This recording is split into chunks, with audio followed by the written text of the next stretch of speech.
As always, it's our privilege, it's our pleasure, and it's a great opportunity to be able to come into your homes, be able to come into your devices, into your jobs, or whatever space you occupy, and give you 15 minutes of daily inspiration. I'm excited and I'm honored to be your pastor of internet and innovation, Kervance Ross, and you're tuned in. You know where you are. You're on the New Birth platform. Our senior pastor, Dr. Jamal Bryant, provides us with the opportunity to not just do church on Sunday, but to serve every day of the week. And we're thankful that you've tuned in for this moment. If you do exactly what you know we do on this platform, if you tag 10 people, if you would share with 10 people, and if you text 10 people and let them know, hey, New Birth is on and it's time for your daily inspiration. It's lunchtime. Let us come into this place and get clear direction on our purpose, on our life plan, on our business plan. You know what we do.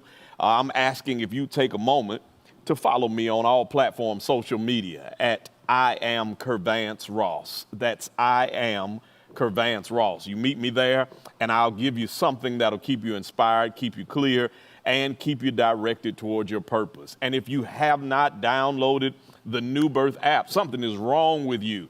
Take a moment. Download the app and allow us to be a part of your life on a different platform through a different application. As you know, if you've tuned in any amount of time, I am on a series, part 5 of Success Beyond the System. Thank you so much for telling me through instant messages, direct messages, emails, text, and post about how this series has been blessing and impacting you in a major way. You realize by now that you can have success beyond the systems that have held you fast. And this particular installment of Success Beyond the Systems is called How to Build a Ride or Die Team. I said it, how to build a ride or die team. One of the biggest obstacles and pitfalls when it comes down to purpose, to your business plan, to your life plan, is many of us think we can do it by ourselves. And the mistake we make is we don't build a team around us. They say that it is lonely at the top, and it's only lonely when you don't take anybody with you. And this is a segment, a session that you need to pull out your notes and make sure you're getting everything you need to show yourself through this inspiration, how to build a ride or die team. And as you see on the backdrop, I'm not a huge fan of this team. I'm not throwing shade. I am honoring the fact that the Golden State Warriors, I believe it was 2015 through 2016 season, broke my favorite basketball player of all time and the Chicago Bulls record of 72-10 by going 73-9. And if you followed that team for any amount of time, they built a team with the right pieces. Mark Jackson was the coach prior to their success. Mark Jackson was a phenomenal point guard for the New York Knicks. I thought he did an amazing job cultivating Steph Curry and professing an organizational process for a team to go further than they had gone. If you remember, the Golden State Warriors weren't a great threat in the West prior to Mark Jackson coming. But something about his coaching style, many could argue different points of view, he never got them over the proverbial hump. And when they released Mark Jackson, they brought in a gentleman named Steve Kerr. Not a star basketball player, but played on a record-setting team. And it was literally one of his first coaching opportunities. And because of what he put together, building a team, they created a dynasty that changed how we see professional basketball. They played a totally different brand of basketball that was refreshing, that averaged high scores. It galvanized an entire city, and it changed everything about the game of basketball. But it was the core component of building what I call a ride or die team. We need to make sure that we follow the same blueprint of the Golden State Warriors, because we need sometimes to get the right people on the bus and get the wrong people off the bus. And that's hard to digest because sometimes we believe that pulling people off the bus is a negative. No knock on Mark Jackson. He's a man of faith. I'm a fan of Mark Jackson. But you cannot shake the reality that pulling one person off the bus and putting another person on the bus changed how the team operated. Then we need to get the right people in the right seats on the bus, because it's not always that you got the wrong players. You may just have them in the wrong positions. I'll say it again. It's not that you have the wrong players. You might just have the right players in the wrong position. And to make sure that you understand this component, I don't want to take it for granted that everybody knows what ride or die is. This is a term that DMX was able to make famous a couple of years ago, an individual or a group of people who are down with you no matter what the case is. They are connected to you. They are a part of your process. They are a part of your dream. They are a part of your vision, and nothing can shake them from journeying with you. When you think about this, you've got to be careful as you build these teams to make sure you got the right people on the right bus, in the right seats for the right journey. And your actions and your activity do not necessarily equate to progress. Your actions or your activities don't necessarily equate to process or progress. You can have the right people on the team.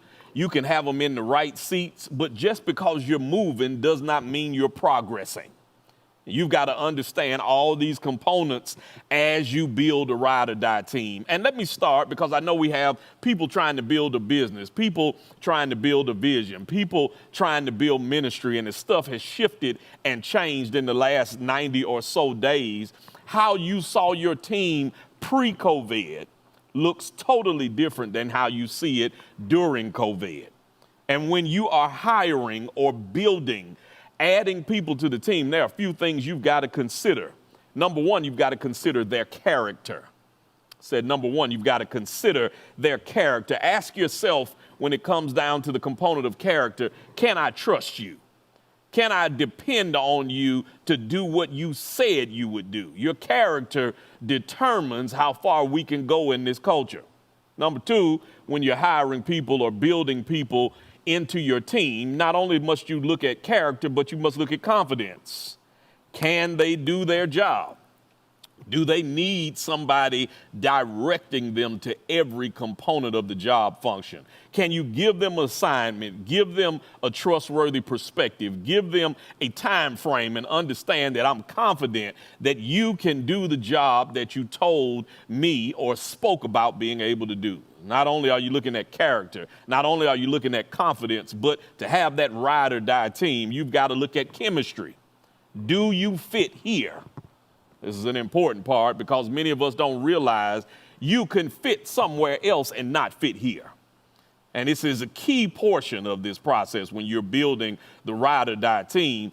They could be effective in another space, on another team, at another time, and see great success. The challenge is that does not necessarily mean that they will fit your team for your time and your success.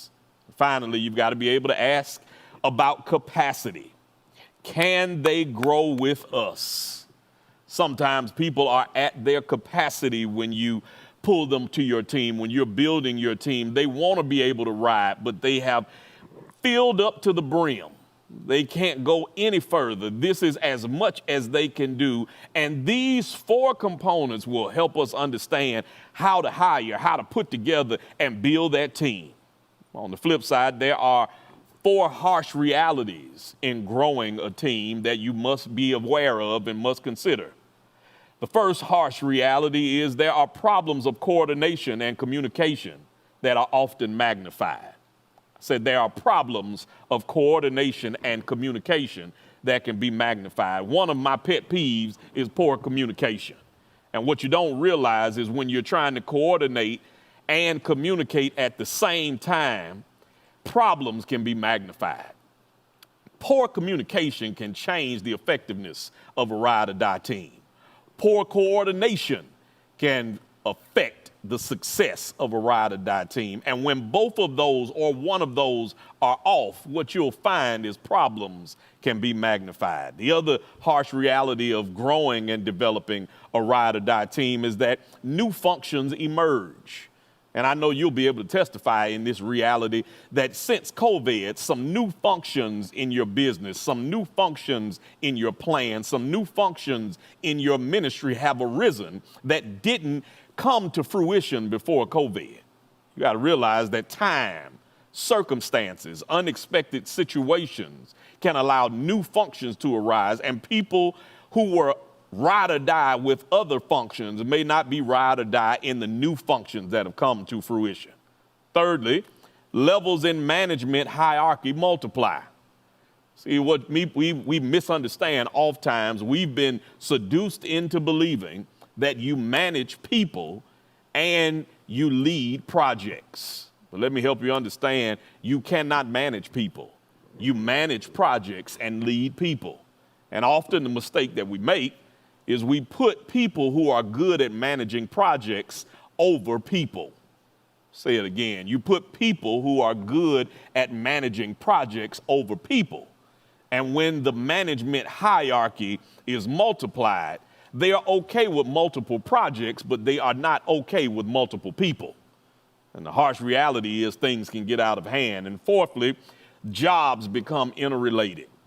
Sometimes we are seduced into believing that if I get hired for one thing, that this is the space and the lane that I'll maintain. But sometimes you'll realize when you're building a ride or die team, you've got to be flexible to find that some of your roles will interrelate with other roles. And when you realize these harsh realities, the most important decision that leaders make is to select the right helpers. If they don't have the right people holding their ladder, their entire project could fall to pieces. And many times it's not that you don't have a great team, it's not that you don't have great people, but you have not made the decision to put the right support around it all. And the first thing I've got to ask to get us to this point as we close it out, how did Jesus choose followers? If this were a wristband, it would say HDJC. How did Jesus choose? And I want to give you some scripture to help you understand. Luke chapter 5, verse 10 says, "And so was also James and John, the sons of Zebedee, which were partners with Simon. And Jesus said unto Simon, Fear not, from henceforth thou shalt catch men." Luke chapter 5, verse 27 and 28, "And after these things he went forth and saw a publican named Levi sitting at the receipt of customs. And he said unto him, Follow me. And he left all and rose up and followed him." What you'll realize is that Jesus does a few things when he is developing a team. He develops common partnerships. I said he develops common partnerships. When he chose Peter, James, and John, what he realized is they have been entrepreneurs in the same area. They are all fishermen. They're in this culture, in this time frame, a fisherman was not a first-time fisherman. His father was generally a fisherman. The grandfather was a fisherman. The great-grandfather were fishermen, and they fished in the same vicinity. So they understand entrepreneurship. They understand how to launch out into the deep. They understand how to get along with each other. And on purpose, the first three people he selects have common partnerships. And the mistake that you can make is hiring people who have no common partnerships. You will find collisions when you have individuals with no common partnerships. But not only does he hire people with common partnerships, he recruited with a purpose in mind. He knew that if he could find people who could fish for fish, he could ultimately get them to fish for men. They understood where to drop their nets in the water. He could definitely teach them where to drop their nets for men. He realizes that there's a common or recruited purpose in mind. But finally, he moved ladder holders to ladder climbers. Jesus didn't keep them as disciples. He cultivated them to the point that one day when I'm no longer here, you can stand in my role. You shouldn't stay holding the ladder. You should ultimately get to the space where you're on the ladder. And if you're going to build a ride or die team, You've got to find common partnerships. You've got to recruit with a purpose in mind, and you've got to move your ladder holders to ladder climbers. Ultimately, with this, you'll be able to get what I call a ride or die team, and you will find yourself with success beyond the system. I'm out of my time. I thank you so much for tuning in for this practical, insightful, and purposeful message so that you will have a team around you where you won't have to do it all by yourself. And much like what we've directed you to do, much like what God has inspired me to give you, we don't want you operating all alone. You have a team that we want you to be connected to. If you are inspired and impacted by this message and realize that God is building a team around you, why don't you connect with the team here at New Birth? Understanding that God is allowing us to do great things in the kingdom, and we need you. If you would just go to newbirth.org and hit the join button, and you can now be a partner in our Ride or Die team. On top of that, you can invest in a team that is serious about the growth of the kingdom. If you would take your moment right now and just pull out your device and text NBGIVE to 77977, and you can invest in this kingdom of God here at New Birth as we continue to take God global. And more importantly, if you need prayer, take a moment to email us at prayer@newbirth.org, and we have intercessors right there waiting to pray on your behalf. I thank you for always tuning in. I thank you for sharing. I thank you for texting. I thank you for tagging. Continue to allow this message to go all over the globe. Allow it to impact your circle, and never stop building your Ride or Die team. I'm your pastor of Internet and Innovation, Kervance Ross. I love you for real, and there's absolutely nothing you can do about it. Have a drama-free, virus-free remainder of the day, and I'll see you when I see you. Peace.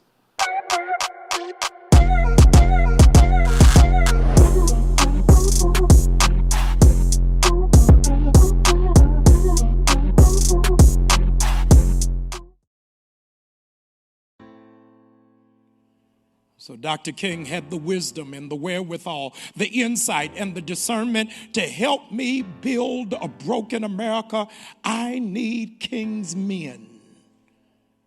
So he pulled in C.T. Vivian, pulled in John Lewis, pulled in Dr. Joseph Lowry. He said, I need men who are principled and not pragmatic. And on that day in the White House, when Lyndon Baines Johnson picked up his pen and signed into law the Voting Rights Bill, he did so with ink. But John Lewis had already sanctioned it with his blood. And then he was here some 60 years later, 65 years later, to witness George Floyd, a knee on his neck, and the quickness and swiftness with which Congress, the House of Representatives, went into action and passed the George Floyd Justice and Policing Act. And Reverend Vivian turned the other cheek, came back at him, still talking truth to power. That's the kind of life that he led, demonstrating Dr. Martin Luther King Jr.'s philosophy of nonviolent social change. Purpose. C.T. Vivian had a purpose for his life, and he lived it and demonstrated it. I congratulate these three men. I've been among them. They have been among me. I've been to their homes. We have sat and talked and worked on many programs. And when I was invited to the White House, I was a part of that team. And if you're going to grow to be a strong tree, go to the roots, and the roots will see you through. These were the roots of the movement. These were the roots of all of us who've made it this far. C.T. Vivian, Joseph Echols Lowry, and John Robert Lewis.